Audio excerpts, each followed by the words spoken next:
Hello, my name is Regina Nofziger. I have a 2.5-year-old son.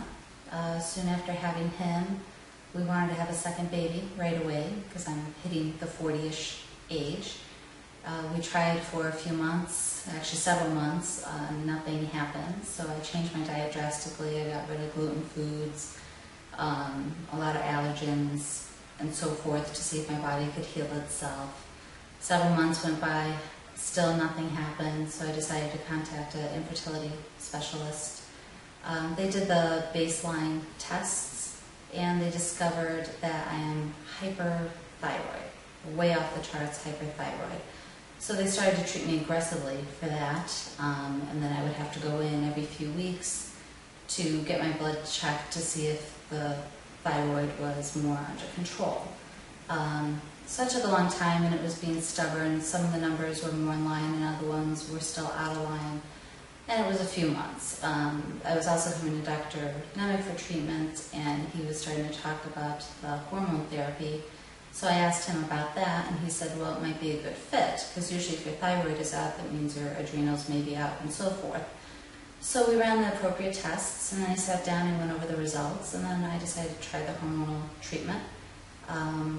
At the time, I wasn't sure if I should continue using the thyroid medicine or not. So Dr. Nofziger said that was a decision I had to make either with my doctor or myself or in my heart. We gave it a lot of thought, and I decided, I wanted to be able to heal the root cause of this and not be dependent on the medicine. So I got off the thyroid medicine, and I was just taking the hormonal treatment. I felt awful for a week. Just after a week, I felt awful. So I went back on the thyroid medicine, and I decided I'd pay more attention to my body and see how my body was feeling. So as my body felt better because of the hormone therapy, I started to wean myself off of the thyroid medicine. And I was still taking the thyroid tests, with my doctor to make sure I wasn't way out of line, and things were coming together. But then after a while, I wasn't feeling good at all. I was showing a lot of symptoms of hypothyroid. I talked to my doctor. My doctor's like, no, we have to keep treating you aggressively. You're still showing hyper. And I said, well, I don't think you really know what you're talking about. So I decided to go to a specialist, an endocrine specialist. So after a couple months, I got an appointment with her. I did some tests, and she confirmed that I really was hypothyroid.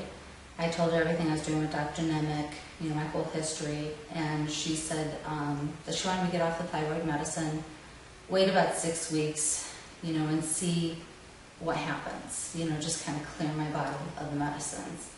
So I did. I went back after 6 weeks, and I had extensive tests done. They checked my adrenals, because I told her that Dr. Nofziger's the hormone therapy was supposed to help the adrenals. She wanted to check that to make sure, that they were in line, and then she checked my thyroid levels. The results came back glowing. She said the adrenal test I did phenomenal at, that the thyroid was back in balance, that I'm as healthy as a horse, and I had the green light to go ahead, and try to have a baby if I choose so. So I'm really glad that because of the hormone therapy, I was able to get at the root cause of this. I don't need to be on thyroid medicine for the rest of my life. I don't have to worry about, am I hyper, am I hypo, which is really nerve-wracking to constantly watch my body and all the symptoms. And I just feel level, I feel clear-headed, I have my energy back, which I haven't had for years. So I'm just really grateful that Dr. Nofziger's education, his teachings came right at a good time in my life. And it's also nice to have medical tests that kind of prove all along the way that it was the right choice for me.